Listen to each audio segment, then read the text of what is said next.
Lena had always felt most at home in the old treehouse behind her grandmother's cottage. Perched high in a sprawling oak, it was a quiet world of its own, full of wind whispers, sunlight beams, and the creaks of old wood that told stories no one else could hear. One summer afternoon, with a book in her lap and breeze in her hair, 12-year-old Lena noticed something strange. There, in the far corner of the treehouse behind a wall she'd never questioned before, was a thin outline, like a door drawn in chalk. But when she ran her fingers over the edges, it glowed faintly beneath her touch. Her heart fluttered. The treehouse had always been magical in its own quiet way. But this was something more. The outline shimmered, then opened with a soft sigh, revealing a passage of silver mist and tangled light. With a deep breath and a racing heart, Lena stepped through the doorway. She emerged into a forest unlike any she had ever seen. The trees glowed with an inner light. Flowers shimmered like jewels. Tiny creatures with wings darted between leaves, leaving trails of stardust. "Welcome," said a soft voice. Lena turned to see a girl her age, but with hair like moonlight and eyes that shimmered gold. "I'm Ariel," the girl said, smiling. "You found the door. That means you're meant to be here." "Where is here?" Lena asked. "The kingdom of Phalor," Ariel replied, her arms opening wide. "One of many fairy realms, but the one that speaks to beauty." "Beauty?" Lena tilted her head. "Like pretty things?" Ariel giggled. "Come see." They walked through the glowing forest, where Lena saw things more beautiful than she ever imagined. Birds with crystal feathers, lakes that mirrored the stars even in daylight, trees that sang. Yet, none of it overwhelmed her. It felt peaceful, true. "Do you think this is beauty?" Ariel asked, kneeling by a flower that looked ordinary but radiated warmth. "It's different than what I thought," Lena admitted. "It's not just how things look, it's how they feel. It's like they belong." Ariel smiled. "You're beginning to understand. In Phalor, beauty is truth wrapped in wonder. It's the courage to be fully what you are." Lena frowned. "But in my world, beauty means something else. People say it's about having the right face, the right clothes, the right everything." "Then your world has forgotten," Ariel said gently. "Come, there's someone I want you to meet." They climbed a hill bathed in moonlight, even though the sky was bright. At the top was a small cottage with walls of moss and a roof made of soft feathers.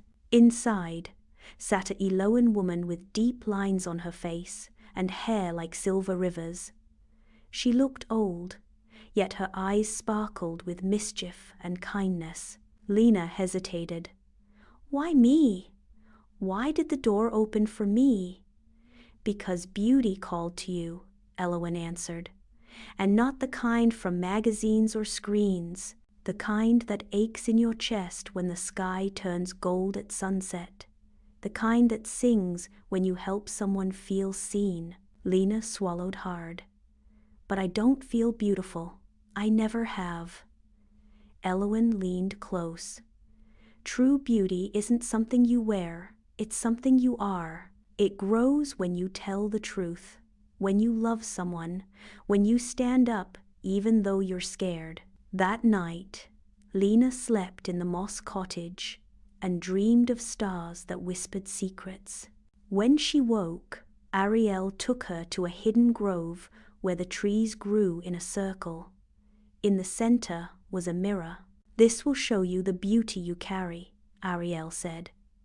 Lena stepped forward nervously and looked.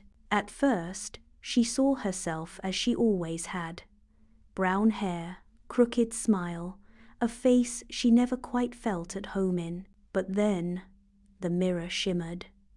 She saw herself comforting her little brother after a nightmare. She saw herself defending a shy girl at school. She saw herself writing stories in the treehouse, pouring her soul onto pages no one had read. Each image glowed with light. Each showed her something she hadn't known she carried. Tears filled her eyes. "I thought beauty was something I had to earn," Lena whispered. "But maybe it's something I already am." Ariel nodded, her eyes gentle. "Exactly. Beauty is truth and kindness and courage. The world tries to wrap it in perfection, but real beauty is raw and soft and strong." Lena stayed in Faylor a little while longer. She learned the language of flowers and how to hear the hum of trees. She wrote poems on leaves and sang with fireflies. Each day she grew lighter, fuller, more herself. Eventually, she knew it was time to return. She hugged Ariel and Elowen tightly. "When the world forgets," Elowen said, "be the one who remembers. Teach others." Lena nodded. "I will." Back in the treehouse, the door shimmered closed. The mist faded, but Lena carried the magic with her. At school, she began noticing beauty in unexpected places. A boy helping a stray cat, a teacher laughing from her belly, a friend daring to be weird. She wrote stories about Faylor and the mirror, sharing them in class. Some kids teased her, but others listened and began to wonder. Years later, Lena grew up to be a writer and teacher. She built a new treehouse near her home and invited children to climb, read, and dream. And on the quietest of days, if the wind blew just right, the outline of a door could still be seen waiting for the next seeker of true beauty.